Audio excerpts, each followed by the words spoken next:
I'd like to take this opportunity to say thank you also for the kind messages of support for Catherine. Good morning, everyone, and I'm honoured to be here today.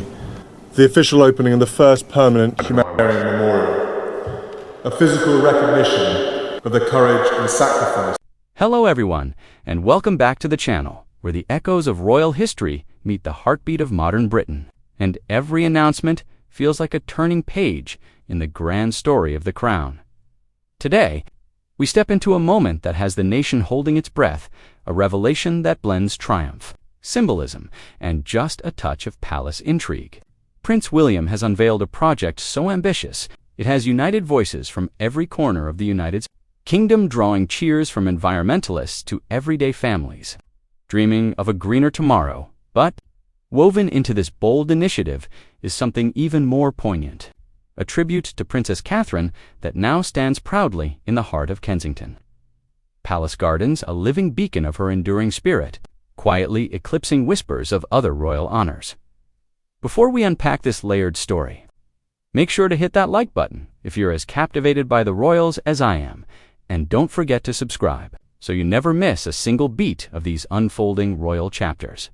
Now, let's go back to where it all began, because to understand the warmth of this moment, we must trace the threads to a time when doubt lingered like morning mist over the Thames.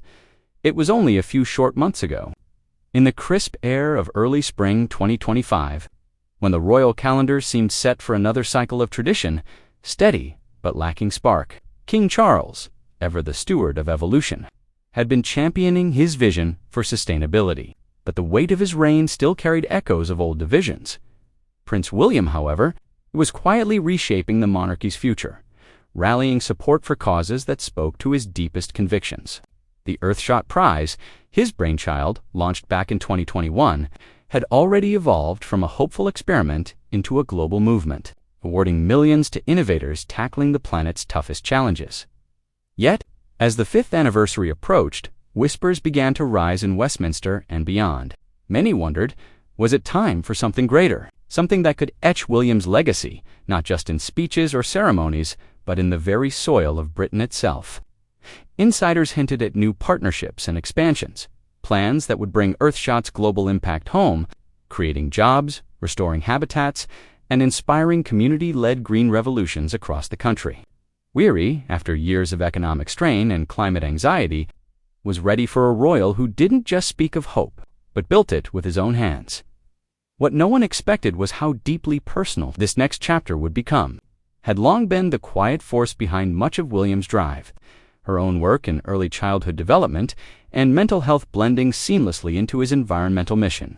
Her resilience through recent health challenges had not only touched hearts, it had inspired a nation facing its own struggles, as details leaked from Clarence House meetings. Anticipation built like a gathering summer storm. Would this be just an Earthshot expansion, or a full-fledged national mission?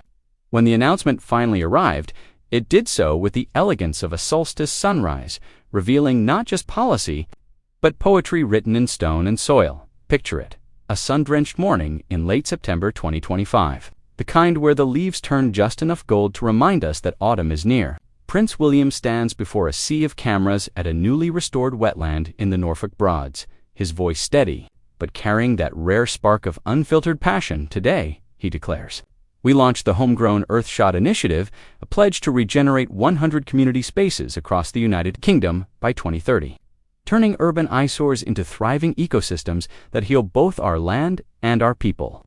The crowd erupts, not with polite applause, but genuine roars of approval, from school children waving handmade signs to seasoned politicians who had debated such measures for decades. The response is electric. It's a masterstroke, blending Earthshot's global reach with local impact. Pocket parks in Manchester's high-rises, wildflower meadows along Liverpool's docks, and sensory gardens in London's forgotten corners, all funded through public-private partnerships and royal seed capital. The reaction is immediate and overwhelming. Social media lights up with hashtags like #WilliamForTheWin and #GreenCrown, trending higher than any royal wedding in recent memory. Newspapers from The Guardian to the Daily Mail splash front-page spreads, calling it the project that proves the monarchy still matters. Overnight polls show William's approval soaring past 80%. Numbers few in the palace ever dared predict. Families share stories of how local green projects have healed communities, eased stress, and given children a tangible stake in their futures. One mother from Birmingham, tearing up on BBC Breakfast, says, "This isn't just about trees, it's about giving my kids a world they can believe in again." Even environmental groups, often skeptical of royal gestures, issue statements of full-throated support. One director remarks, "William isn't playing at this. He's leading with the authenticity we've longed for." But beneath the cheers lies a deeper current, one that traces back to Catherine's quiet influence. The initiative's core pillar, called Roots of Resilience, draws directly from her mental health advocacy, emphasizing how access to nature combats isolation and builds emotional strength. William credits her openly in his speech, calling her the heartbeat of this vision, a line that draws misty eyes across the front rows. It's more than a public tribute, it's a testament to their partnership, and to her steady hand guiding the family through turbulent times as the day unfolds, with virtual town halls and live streams drawing millions. William's image as a modern listening heir is firmly cemented, one who leads not from the throne, but from the ground alongside his people. Yet this, as powerful as it is only the overture, because the real harmony soon emerges from the gardens of Kensington, where symbols speak louder than words. As the buzz around homegrown earthshot settles into a steady national rhythm, another story begins to unfurl, one spun from the delicate threads of royal remembrance. For months, palace corridors had hummed with talk of tributes, honors meant to mark milestones in the Windsor era. King Charles, entering his reflective phase, had reportedly floated ideas for statues and plaques, honoring those who had weathered the storms of the crown with him. Names drifted like autumn leaves, loyal aides, steadfast supporters, and yes, even Queen Camilla, whose journey from pariah to consort had filled volumes of tabloid history. Early sketches leaked to select journalists depicted a bronze statue of Camilla in Buckingham's formal gardens, poised with a book in hand, a symbol of her literary patronage. It was intended as a quiet nod to her stabilizing presence, but when the leaks hit the press, they sparked a storm. Was this the right emblem for a monarchy fighting to remain relevant? Social media dissected it ruthlessly. Polls showed narrow support, but loud criticism, with many calling it tone-deaf amid ongoing conversations about accountability and the monarchy's evolving role. And that's when another name began to enter the whispers. Then came the counterpoint. Subtle at first, then impossible to ignore. Sources within the Wales household began hinting at an alternative vision, one not rooted in individual glorification, but in collective healing. Kensington Palace, long Catherine's home and sanctuary, became the center of quiet transformation. The gardens, with their sunken sanctuary, already devoted to Diana's memory, offered fertile ground for something new. Architects and landscape designers, bound by secrecy, worked through sleepless nights on blueprints that merged horticulture with art. The result was not a cold statue, but a living monument, the Catherine Grove, a winding labyrinth of native plantings, reflective pools, and interactive installations. Dedicated to mental well-being and environmental stewardship, at its heart stood a symbolic sculpture, a graceful, abstract lotus blooming from still waters, inscribed simply, "Strength in Stillness." Catherine, 2025, unveiled quietly during the evening reception following the Earthshot launch. It caught the setting sun like a promise fulfilled. The choice was electric in its implications. By choosing Kensington over Buckingham, William signaled a reclamation, transforming the spaces tied to his mother's legacy and extending them through his wife's enduring grace. No fanfare, no red carpets, just an open invitation for the public to wander and reflect. Free guided walks began with local schoolchildren, and the press, ever quick to read the room, shifted its tone. Headlines evolved from Camilla's bronze dream deferred to Catherine's Grove, a garden of grace. The narrative reframed a triumph of substance over spectacle. Royal watchers dissected every detail. The lotus motif, drawn from Catherine's own watercolor sketches, the plant selection's favorites from her Norfolk childhood, it was a tribute that breathed changing with the seasons, inviting touch and reflection rather than distant admiration. And within that invitation lay its true power, a reminder that real legacy grows from the ground up. Dawn broke over Kensington on October 3, 2025, with a soft fog lifting to reveal clusters of early visitors gathering at the gates. William and Catherine arrived, hand in hand, their children following with wide-eyed curiosity, George clutching a small notebook, ready to sketch the scene. The ceremony, intimate by royal standards, welcomed a modest gathering of dignitaries, mental health advocates, and volunteer gardeners, all standing beneath a canopy of autumnal oaks. William spoke first, his tone measured yet warm, effortlessly linking the grove to the homegrown Earthshot initiative. "This space," he said, "is Catherine's gift to us all, a testament to how nurturing our inner worlds strengthens our outer ones. It stands not as a monument to one, but a mirror for many." Catherine followed, her voice soft but resonant. She shared a story from her recovery, a visit to a hospital garden that reignited her passion for healing spaces. The crowd leaned in, captivated by her vulnerability, turned into strength, as the silk veil fell from the central sculpture. A hush swept through the air. The lotus gleamed its petals forged from recycled metals donated by Earthshot partner foundries, each curve catching the light and scattering patterns of leaves and waves across the surrounding paths. Benches etched with uplifting quotes from Catherine's speeches encircled the grove, while hidden speakers whispered the sounds of rustling leaves and gentle streams. Designed for mindfulness and reflection, it was interactive genius. QR codes offered guided meditations through a custom app, while seasonal plantings rotated to teach biodiversity and sustainability. The public response was a tidal wave of admiration. Instagram feeds filled with radiant blooms tagged #healing in the heart of history.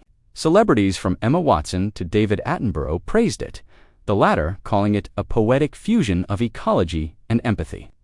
But this was no isolated tribute. It dovetailed perfectly with William's larger project. Volunteers from the Homegrown Initiative planted the first saplings that same morning, symbolizing how Catherine's personal touch had become the living soul of William's grand vision. The Times dedicated full-page spreads to the grove's architectural innovation, its solar-powered features, rainwater harvesting systems, and biodiversity corridors that invited pollinators all year round. Critics hailed it as a triumph, both aesthetically and socially. Early surveys showed visitors experiencing reduced stress after just 20 minutes inside the grove. For the Wales family, it marked a full-circle moment, reclaiming Kensington not as a memory, but as a forward-facing legacy. As the family departed, little Louis paused, pressing a single leaf into his palm, a child's gesture that perfectly captured the grove's essence. Simple, profound, and enduring. But with the grove's petals still fresh in the public imagination, the currents within royal life began to shift. Queen Camilla, ever the careful observer of changing tides, had watched the statue discussions with a blend of optimism and guarded realism. Her work in literacy and domestic violence advocacy had earned her respect, and the proposed Buckingham tribute was viewed by many as long overdue. As William's project gained unstoppable momentum, those bronze plans gathered dust in drawing rooms, overshadowed by the organic radiance of the Catherine Grove. Insiders whispered of late night calls between Clarence House and Kensington, where Camilla's team delicately explored ways to align with the green wave, only to find the Wales Circle laser-focused on family-led narratives. It wasn't conflict, not yet, but a careful recalibration. Camilla's advisors began urging a pivot toward collaboration, suggesting joint events that merged her literary initiatives with Catherine's empathetic outreach. Catherine's position, once the subject of scrutiny, now seemed unshakable. Her return to public duties. Post-treatment had been a masterclass in quiet strength, each appearance layering a new shade of grace upon her image. The Grove cemented this transformation, elevating her from royal consort to cultural cornerstone. Correspondents drew comparisons to Diana's sunken garden, noting the contrast, less elegy, more empowerment. Camilla, to her credit, responded with pragmatic grace, hosting a reading circle in the Grove's shadow weeks later, framing it as bridging pages and petals. Yet behind the smiles at joint appearances lingered an undercurrent of tension. Reports surfaced of Camilla consulting longtime allies about protocol, ensuring her role as queen consort remained clearly defined.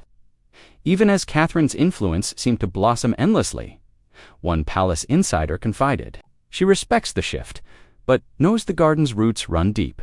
It's a reminder that legacies layer, not replace. The dynamic played out in subtle ways. A lingering glance at a state banquet, a jewelry choice echoing lineage versus legacy. It was the monarchy's eternal ballet. Each step a delicate negotiation between tradition and transformation. William, ever the diplomat, sought to bridge the gap, inviting Camilla to co-chair a literacy branch within the homegrown project, connecting her lifelong passions to the family's green mission. The Queen accepted graciously, though her circle buzzed with speculation. Was this inclusion or concession? For Catherine, it was validation without fanfare, her grove now standing as a silent sentinel of purpose, unity and renewal. Unity and renewal. The counterpoint, subtle at first, then impossible to ignore. The public, sensing these undercurrents, devours every nuance, forums alive with debates on who truly wears the green crown. In this intricate web, Catherine emerges not as a rival, but as the gravitational center. Her weary counterpart, navigating the orbit with seasoned grace, delve deeper, and the grove reveals its emotional architecture, a design born from Catherine's own chapters of quiet fortitude. Insiders recount how, during the planning phases, she sketched ideas late into the evenings at Adelaide Cottage, her pencil tracing forms that mirrored her journey, roots delving into shadowed earth, stems reaching for light. It had to feel like a hug one collaborator shares, not a pedestal. The result is profoundly personal, with hidden elements, like a dedication plaque, quoting her own words from a 2023 speech. In the stillness of growth, we find our strength. Visitors from therapy groups to solo wanderers report transformative experiences. The space is engineered to evoke calm through curved paths that slow footsteps and water features that drown out inner noise. Early data from Palace trackers shows repeat visits tripling, with journals left at benches filling with gratitude. This is where I remembered to breathe. For the family, it is catharsis incarnate. William has spoken privately of how the project mirrored their shared trials, from grief's long shadow to health's unforeseen detours. Catherine's input ensured the theme of resilience resonated universally, drawing from her shaping U.S. campaign to embed child-focused nukes with story circles and nature play zones. George, now 12, contributes by leading junior tours, his natural ease channeling his mother's warmth. It is a healing helix where public service mends private wounds. The Grove, becoming a verdant vault for memories remade, Camilla, observing from afar, extends olive branches through joint charities.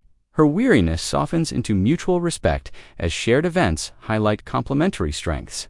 One evening gala sees them side by side, toasting the initiative, the air thick with unspoken accord. The crown thrives on such balances. This emotional core extends to the nation's psyche. The project and monument arrive like balm after years of fracture. Polls reflect a monarchy reborn in relevance, with Catherine's approval eclipsing her predecessors. Her grove becomes a touchstone for a generation seeking solace in green spaces. It whispers that vulnerability is not weakness, but the soil from which true power grows, a lesson the royals now live aloud as the leaves turn and the homegrown initiative takes root. Pilot sites begin sprouting nationwide. A broader blueprint emerges, a monarchy reimagined through deliberate the dash nails action. William's announcement was no isolated flourish. It is the keystone in an arch of evolution where environmental imperatives meet. Emotional intelligence. The Catherine Grove stands as its emblem, a rejection of dusty pomp in favor of living legacy. It signals to future generations that duty need not demand detachment. Critics, who once decried royal excess, now applaud the fiscal restraint. No taxpayer funding for the sculpture, all financed through earthshot endowments and private donors. A nod to transparency that quiets old gripes. Camilla's wariness, though palpable, fuels a necessary tension, pushing all parties toward sharper definitions of role. Her pivot to supportive patronage, hosting Grove-inspired literacy drives, underscores a court where competition yields to collaboration, albeit with eyes wide open. For Catherine, it is coronation without the crown. Her position as the family's moral compass, now architecturally affirmed, ensures her voice echoes in policy rooms and public hearts alike. William's project amplifies this, weaving her influence into the national fabric from school curricula on resilience gardens, to corporate pledges for urban greening.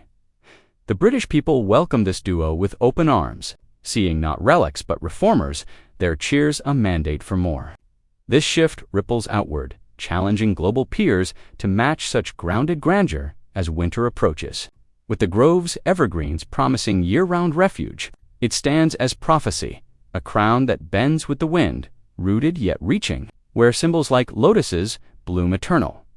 And there you have it, a tale of triumph tilled from traditional soil, where William's vision and Catherine's grace plant seeds for a monarchy that feels alive, approachable. Unbreakable, the homegrown earthshot and its garden heart challenge us to ask, can the royals truly lead by example in an age of skepticism? Do you see the Catherine Grove as the perfect pivot toward a greener, gentler crown?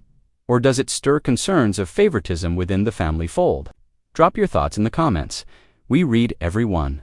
Like if this deep dive sparked your royal curiosity, share with a fellow enthusiast, and subscribe for the next chapter in Windsor's winding story. Until then, keep watching the gardens. Keep watching the gardens.